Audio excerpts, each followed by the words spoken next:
I got asked to quote on a job doing hair and makeup for, as the client said, mature women. One woman is 50. As a 53-year-old woman myself, I don't see 50 as a mature woman. It's okay if you do, but I 100% do not. Why can't we just say a woman who is 50? Honestly, her age is also completely unnecessary. A dictionary meaning of mature is fully developed and physically grown, which science claims that is now in your 30s versus the previously believed 25, which was tied to the prefrontal cortex development, which is the part of the brain behind the forehead. That is one of the last parts we have to fully develop. Circling back, as a woman who has been doing hair and makeup for over 35 years now, these misogynistic labels used to describe women drive me bonkers. When you are hired as a hair and makeup artist, you show up with your kit and should be prepared for the guests in your chair. Sure, we may see riders or special requests, but knowing ages is frankly irrelevant. I would take a photo of the person over their age because skin and hair type and hair length tells me what I can accomplish, not ages. In all of my years as a hair and makeup artist, when I have done male grooming jobs, I have not been told it's a mature man. I have not been told their ages. It's been a booking for men's grooming, period. My guest today is a woman whom I had first met doing her makeup on a campaign for Revlon. Lindsay is a model with a really cool backstory. She started off in Canada and then quickly found herself in New York, Paris, Italy, South Africa, which is now where she is based. In our conversation, we talk about aging in the industry, where I feel that we could do better. We don't see many women with aging faces in mass market media or brands and campaigns. Lindsay expresses how she disagrees with me a little bit and lists off some of the great comeback faces landing campaigns as of late for such brands as Gucci. As I reflect on our conversation, while I do agree that we do see the comeback of familiar faces in luxury campaigns, we do not see this in mass markets yet. Fashion has a trickle-down effect since generic mass market brands always want to feel like they're upmarket. They tend to take luxury brands' leads with their campaigns. I think we are probably looking at a year or two delay since that's traditionally how fashion works. Luxury labels want to set themselves apart from mass market brands.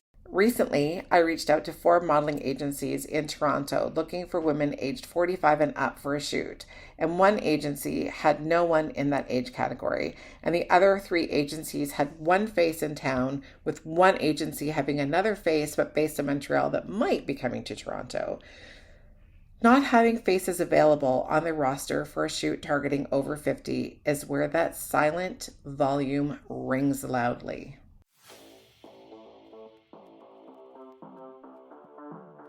Welcome to the Fuck You 50s, the podcast for women who refuse to tolerate the bullshit anymore.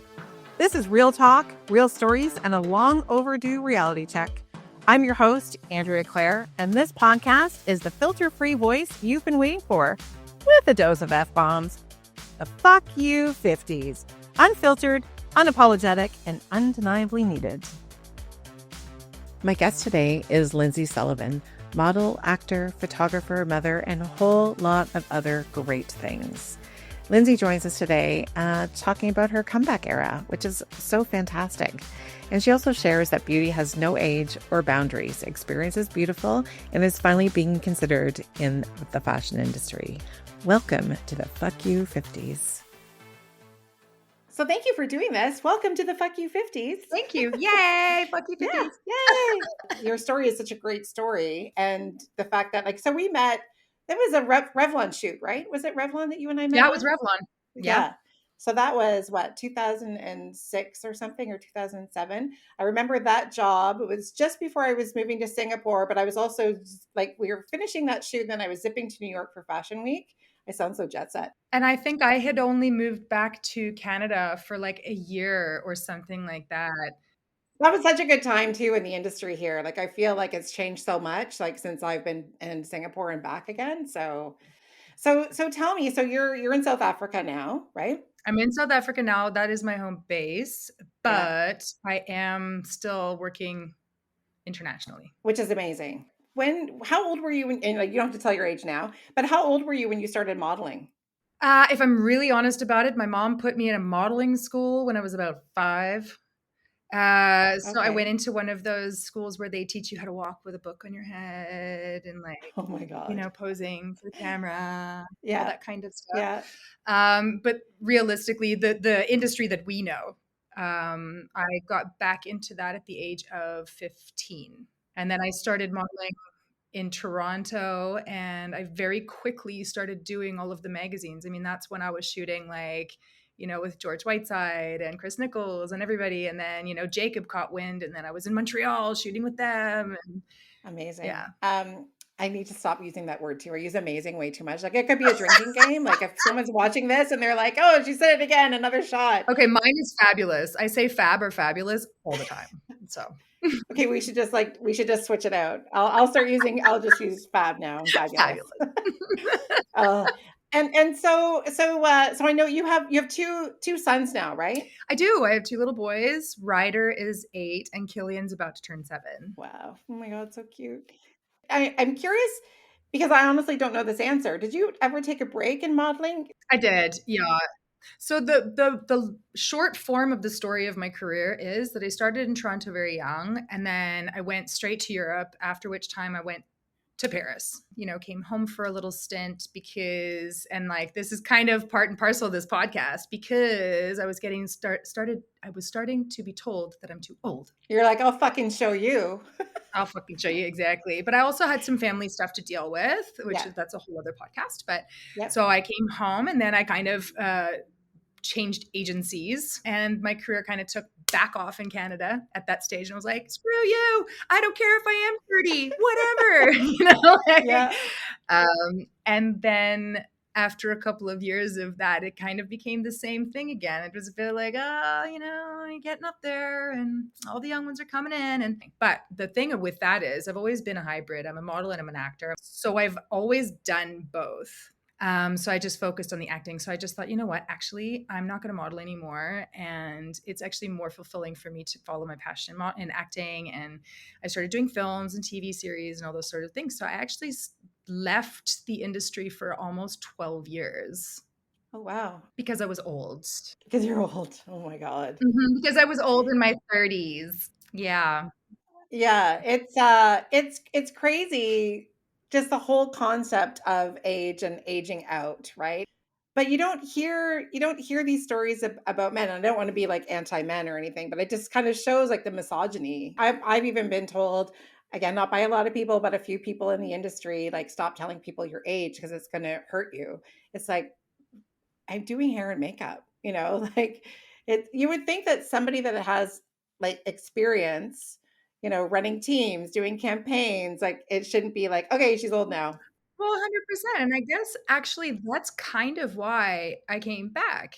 I mean, I'm a photographer as well. So I started shooting some of these girls, and I was just like, wow, the lack of experience. And, they could really be shown a thing or two. And, it would be interesting to have someone like me in the industry where, you could kind of, help, or I don't know. And I offered my services to some agencies to say like, hey, I can help train some of the girls. I'm like, it's okay. We don't need that. Thanks. And you've kind of, I do want to touch back on your photography, but just to focus on your modeling right now. From my perspective, seeing you on Instagram, you kind of took the reins and just started going to see different agents around the world, right? I changed agencies a few times. And because of that, all of my experience and all of the big things that I had done in my life, like the Vogue covers and the Elle covers and the Citizen K and all the Revlon, all that stuff, it got lost. So I sat down with the owner and I just said, look, I know it's not relevant necessarily. It was 25 years ago, but do you know my history? Do you actually know like what I bring to the table? And we had this conversation, and her jaw just got increasingly longer the more I spoke. And she was like, I'm loving this. We shot like crazy for like the next 3-4 weeks. I built my portfolio back up, got back on the main board, started getting international clients right away. Basically, I placed myself, and I've got agencies now in Paris and London, Germany. I did have one in Germany prior because I lived in Germany with my husband. And then my agency here has helped me with a couple of placements. But aside from that, yes, I took the reins, and I just said, you know what? This is how I'm presenting myself. I'm going high fashion or bust. I'm really taking the reins in my own career, which is amazing considering how little models do have control over what they do most of the time, especially when you start very young. It's true because a lot of times when you're getting bookings, like as a general, models generally, it's like they'll send a bunch of portfolios to a client to kind of pick, or you go on go seats or, casting calls and but yeah, it's like the reins that you kind of grabbed hold of for your career now. Like I see your Instagram and everything that you're doing. It's really fantastic. And you're showing that women of a certain age can be on the same playing field. Well, very recently, I've had options for Loewe, for Jimmy Choo, for like these really big campaigns. And I haven't quite gotten there, but the fact that I'm on that level, on that playing field, those are usually the clientele or like the level of jobs that were previously reserved for, the young and beautiful, right? But they're seeing a different aspect now. They're looking, and also this whole new no makeup trend that's going on. It's, Pamela Anderson has started and all these other girls are following. I have to be honest, I'm wearing makeup right now only because of the fact that I had a casting earlier. I literally walk around with no makeup on most of the time because I think it's stunning. I think as we age, all of those things that happen to our face is a product of our experience and the life that we've lived, the laughter that we've had, Yeah. the sun that we enjoyed, whatever the case may be. And sure, if you don't like a little bits about your face, hey, don't get it twisted. I still do laser. I do my, my micro needling and stuff like that. I have my products or whatever. So if those things make you feel happy and comfortable, by all means. But like for me personally, I don't do Botox. I mean, I'm not really into that kind of thing, but I'm very careful with my skin. But at the Yeah. end of the day, to see lines on a beauty campaign, what does that say to the world? What does that say? That says these people, these women who have brought everybody around here into the world are beautiful, right? And we are. Yeah. I think wasn't it Kate Yeah. Winslet? She was one of the first faces, I think, for Lancome, right? Where she was just like, "Don't retouch me," and I think they took out her wrinkles and stuff as well. And Yep. She wasn't happy because they slimmed her. They liquefied her and she wasn't happy with it. As a photographer as well, I have to admit, like, and I retouch my own photos because now I've started doing series with myself. So I've actually been doing a lot of editorials with myself, which have now been published, funny enough. And when I retouch my own face, I'm really careful. I only do like if I see like, okay, now I've got a Z, so let's take that out. But I leave the wrinkles, and I leave the texture of the skin because I don't want to look like I'm 30 because I'm not. So why? well, and I think too there's that. I mean, some people like they'll do Photoshop on someone to make them look like a complete alien. They don't even look human anymore. But I think there's also that concept, like even when with model testing and things, you're not supposed to take out someone's freckles. You're not supposed to take out anything that's permanent.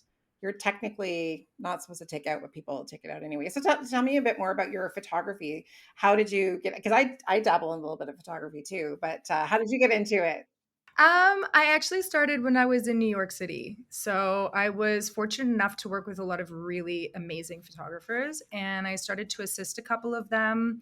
This was back in the day of film. So I was usually the one carrying the sandbags and rolling the film and putting the backs on the cameras and then rolling the film again and then doing the Polaroids and the light metering and all that stuff. But just by virtue of being in the studio and watching what they were doing, I learned an awful lot about photography, and I became a digital tech. Back then it was when digital came in, and the photographer I was working with didn't have the time, so he sent me to get my digital technician certification with Capture One Pro, and then I had to like then show him what to do, how to tether the computer to the camera and how to do the different backings onto the different cameras and stuff like that. So you really have like the deep knowledge. Like for me, I've just sorry to cut you off, but like the photography that I do, I started doing model testing in Singapore for a mannequin modeling agency. I'm sure all my photographer friends will like cringe, but I use my DSLR and I only do natural lighting, and it's a lot different than like obviously your knowledge is way more. I disagree with that too. I have to disagree with you there too. I don't think that necessarily the technical background makes the photographer. In my opinion, it's the composition, the artistry, the lighting, and the feeling. And I think that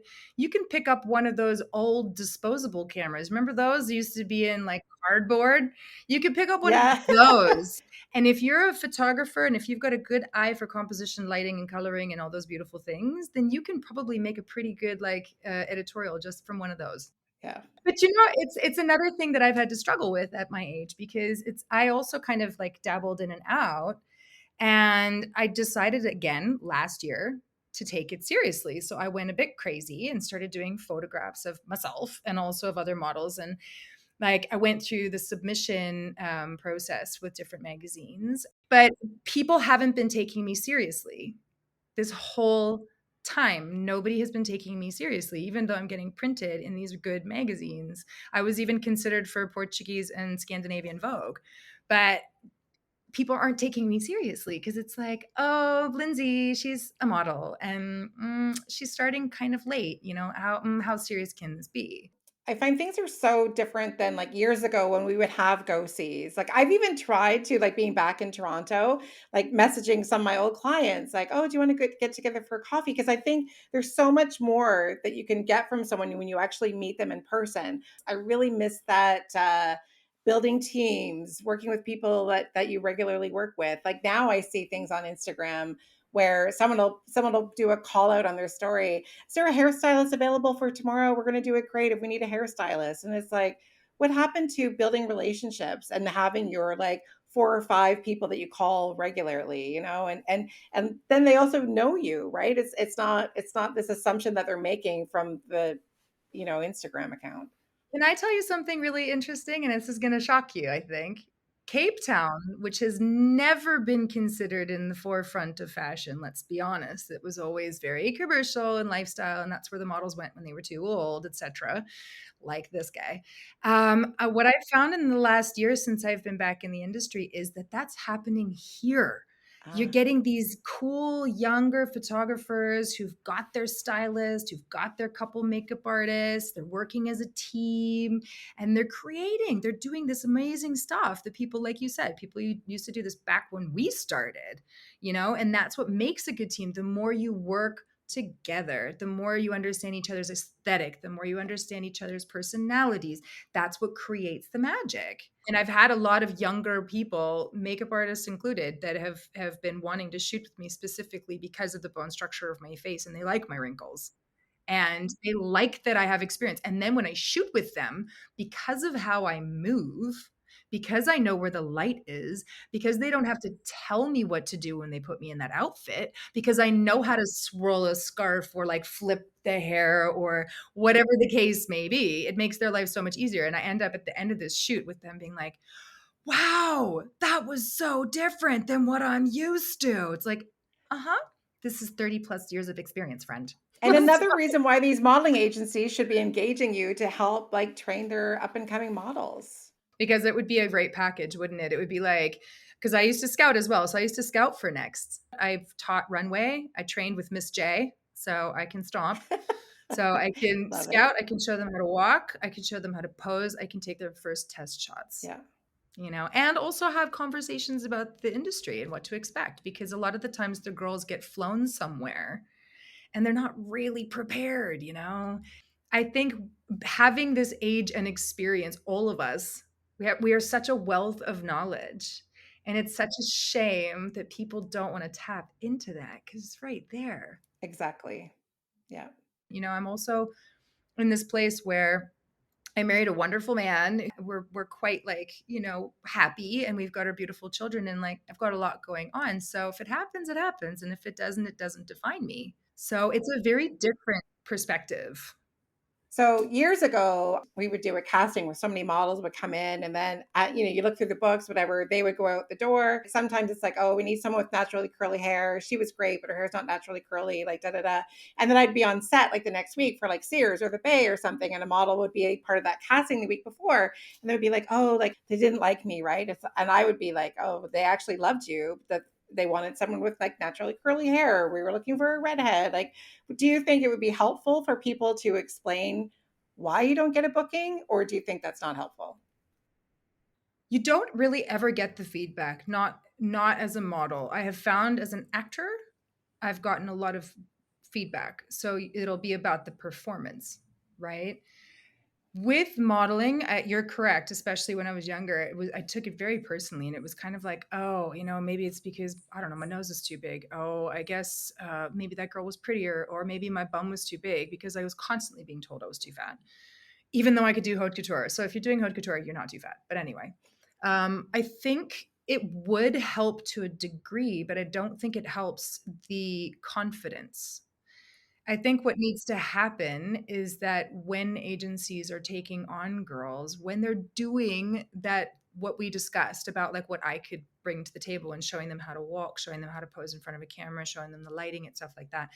I think it's all part of building the confidence. And I think telling them and teaching them to look in a mirror and get really comfortable with the parts that they don't like about themselves and get really comfortable about what does make them beautiful.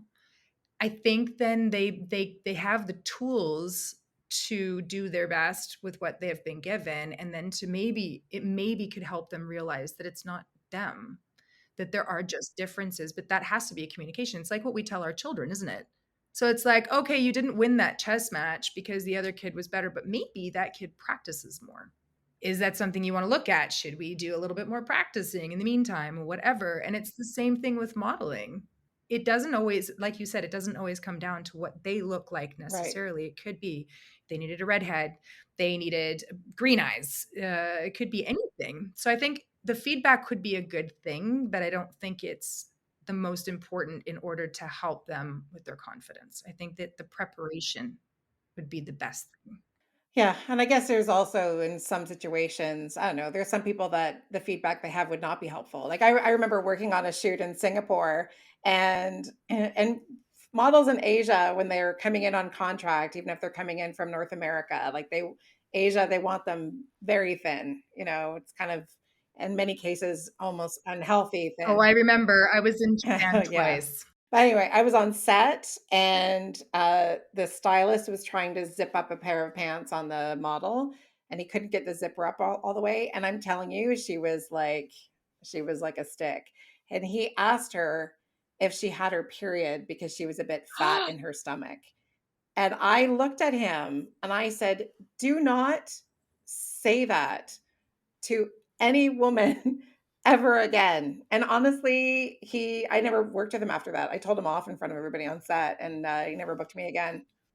That's terrible. But you know what? There are those. I've had those too. But then you get the flip side. I'll tell you a little story. I was in Paris and going around for the shows, and I went to do this casting. And I go in, and this man's out coming out, and he's like, "Okay, everybody put your books on my hands." And then everybody's loading their books on, and my book just happened to be the one on the top. He petered off around the corner. And as he rounded the corner, he was like, "It's you!" And he got really loud, and he ran around the corner, and he grabbed me and he pulled me. He was like, "I've been wanting to see you since London," and all da da da. It's Jean-Baptiste Ah, Valli, and he was working for Ungaro. We got back into the back room, and he had me trying on something, and he pointed to this one article of clothing, and the seamstress looked at him and looked at me up and down and went, "That's never going to fit her." And he looked at her up and down and he went, "Make it fit." And then he walked away. And I was like, "Yes, I love you. You're my new favorite person." Yeah, because you do have people in the industry who will go to bat for you. That you do. There are people out there. So it's unfortunate that you had to witness that, because I've witnessed it too, but I've witnessed the opposite. yeah, yeah. I definitely Yeah. witnessed both things, but another story that I had in Singapore, we had this model. I shouldn't laugh because it wasn't even funny, but we had this model, but English was not her first language. And I honestly thought she was doing a fantastic job. Then the photographer is getting frustrated. So I took the photos and I go over with my phone saying, "Oh, the photographer wants you to do this." And she's like, "Okay, okay." And then we start shooting again, and then he's getting frustrated. I honestly, Lindsay, I don't know what his problem was because she was doing a great job. I'm a fucking seasoned hair and makeup artist. Like I've been on so many sets. She was doing a great job. So maybe for him, it just became he didn't like her look or something and was looking for some sort of excuse. I don't know. She ended up coming over to me with her phone in between shots, and she holds her phone out to me and she says, I don't know what this says. And it's a message from her agent saying, "You are being fired. You need to come to the agency right now. You're doing a really bad job." And I was like, "Oh, your agent says this, like the shoot is all done, and you can go, and they want to see you." I didn't want to be the one that's like, "Oh, you're just being fired." And I was so pissed off with that photographer because I felt like the whole way that he handled that was so inappropriate and so shitty. That's another interesting thing, is that throughout the years of modeling, I have to also say, it did very much feel most of the time like we were a clothes hanger. It very much felt most of the time like we were meant not to have a personality, or Yeah. that we weren't expected to have a personality, or that it wasn't encouraged. Maybe just because there was a weird communication or whatever, now it's the model's fault because she's doing a crap job. Well, is it though? Or is it because you're not trying to relate to her as a human being? Yes, I agree. And I do have to say, like, on upon reflection with that shoot with that model, I would say it was a failing of the photographer because it's up to him to direct. And I 100% believe that she was doing a fantastic job. There was another job. Okay, I should stop with all these stories, but one more story. We were ordering lunch. We were ordering McDonald's, and I remember asking the model if she wanted something, and she said, "Oh, I'm only allowed to have an apple a day. My agent said I'm too fat." And being a woman and a mother of three daughters, and I just kind of looked at her and I was like, "Okay, are you hungry?" And she said, "Yes." And I said, "Do you want McDonald's?" And she said, "Yes." And I said, "Then let's order you McDonald's." And she says, "Will you tell my agent?" I'm like, "No, I'm not going to tell your agent, and I'm going to feed you." It's like, so ridiculous. But I was on a job. It was for the Bay, and this is a good story. We had a model, we were shooting beauty, and she had the worst skin. Normally, the agent would call in the morning to say, like, "Oh, she's having a bad skin day." The funny thing is like living in Asia, if we had a model that showed up with bad skin, they would say, "Your skin's really bad. You need to go home." Here, we just kept shooting. But we didn't shoot the covers. We shot the inside story. And then the agent, or not the agency, the client was just like, "Okay, well, we can't shoot the covers with her. So just let her know." Like, it's also, why is it me? Why am I the one You're that, the scapegoat. It's fine. yeah, yeah. I just said to her, "Oh, they're rethinking," because she was like, "Oh, I thought I was supposed to do a cover." I don't want to tell her her skin's bad, and that's why we're not shooting her. I just said, "Oh," I said, "I think they're re-art directing it. They don't really know what they're doing, so we just decided to just scrap the covers for the day." Shame. Oh man. No, I had a client once, I think I was in Paris, tell the agency that they wouldn't book me because my skin was bad. And they called me to talk to me about it because they hadn't seen me in like a week. So they asked, like, "Is your skin that bad?" I said, "No, my skin is absolutely fine. I think they're on something because it what definitely wasn't me." So I'm like, "Listen, I'm coming into the agency." I walked into the agency, and the moment I walked in, my agent was like, "Nothing wrong with your face." I said, "I know, I told you." And then she called them on it. She said, "Well, she was just in here. So, and I'm telling you from my professional experience, there's nothing wrong with her skin." So I don't know what the real excuse was. And you'll never know, right? I'll never know. But if I hadn't been strong enough to say to my agent, "That's bullshit, I'm going to come show you."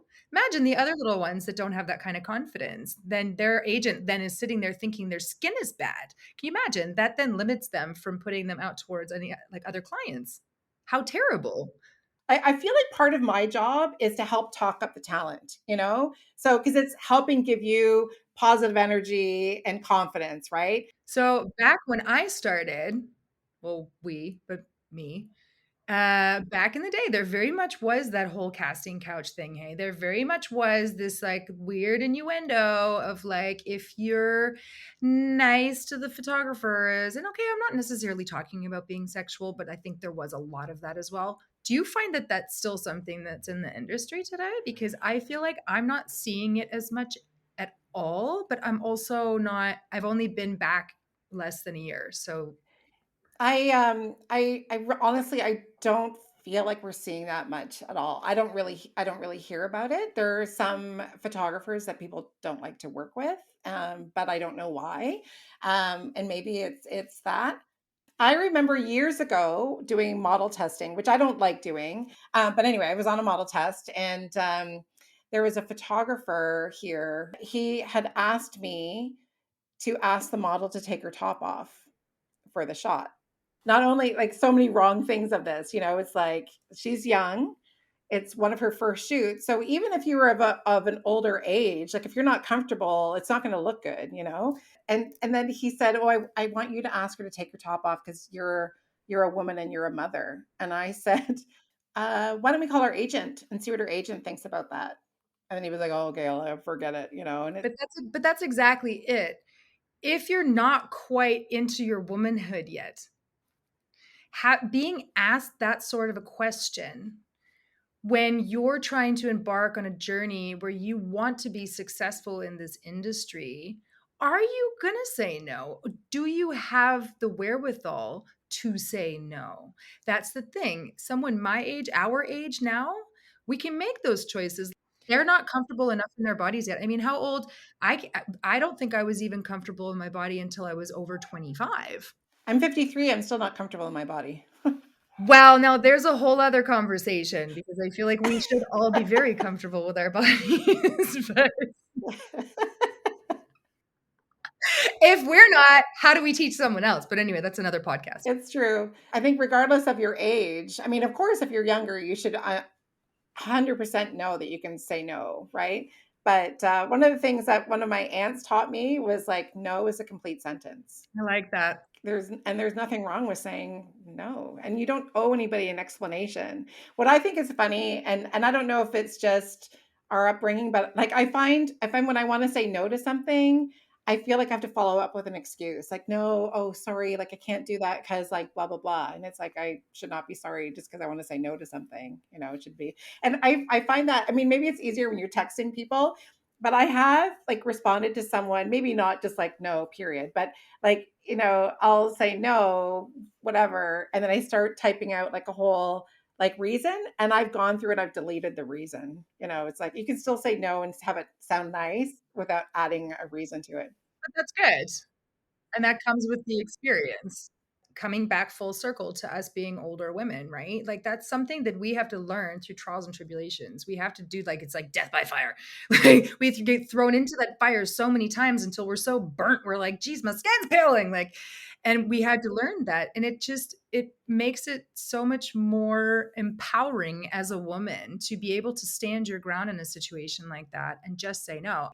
So I was Yeah. doing a local commercial and the director was just a dick, but just like the dickiest of all the dicks that you've ever met in your entire life. Yeah.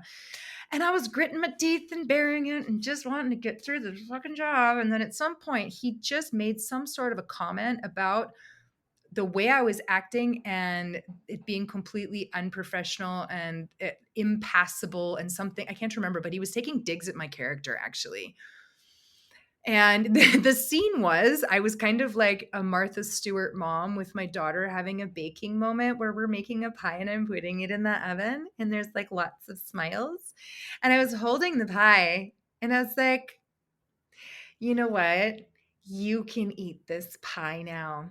And I put it directly in front of him. I took off the apron and I walked off the set. He was like, "Where are you going? We haven't finished the scene." And I turned around and I looked at him and I said, "Good luck."